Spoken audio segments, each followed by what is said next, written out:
श्री कृष्ण कहते हैं, हे पार्थ, संसार में एक विचित्र बात है। जो स्त्री लज्जा त्याग देती है, जो मर्यादा से विमुख होती है, वही संसार को अधिक सुंदर और अधिक आकर्षक प्रतीत होती है। यह कोई स्त्री का गुण नहीं, यह माया का प्रभाव है।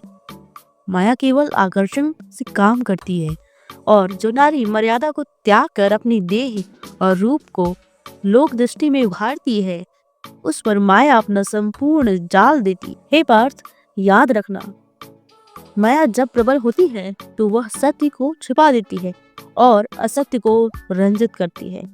वह अशुद्धता को सौंदर्य का आभास देती है, वह निर्लज्जता को आत्मविश्वास का नाम देती है, और फिर मनुष्य भ्रमित हो जाता है।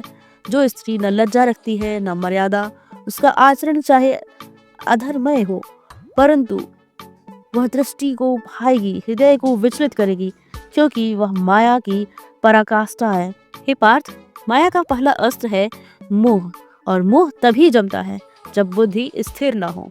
जिस पुरुष की दृष्टि केवल आकर्षण पर सीमित है, वह उस स्त्री को देवी नहीं वस्तु समझने लगता है। यही अज्ञान का आरंभ है।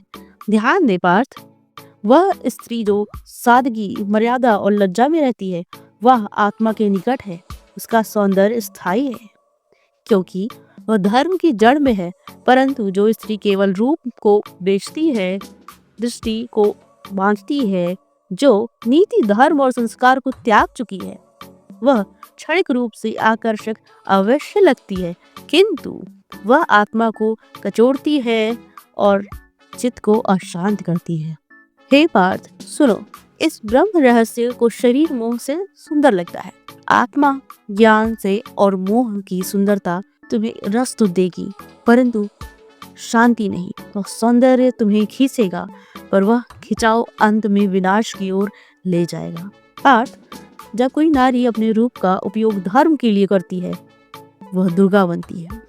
जब वह रूप को लोभ और भोग के लिए उभारती है, तो वह मोहिनी माया बन जाती है।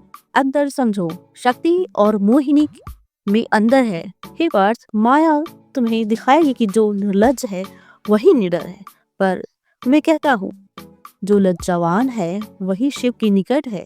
तो इस भ्रम के बाहर निकल, तो इस रूप के पीछे मत भाग। उस सत्य को देख जिसमें आत्मा नाचती है, जिसमें धर्म गूंजता है। अतः पार्थ, यह समझ लो, जो स्त्री तुम्हें अपने वेश, चाल और भावों से लुभा रही है, वह तुम्हें अपने पास नहीं बुला रही, बल्कि तुम्हें अपने मोह के गर्त में गिरा रही है।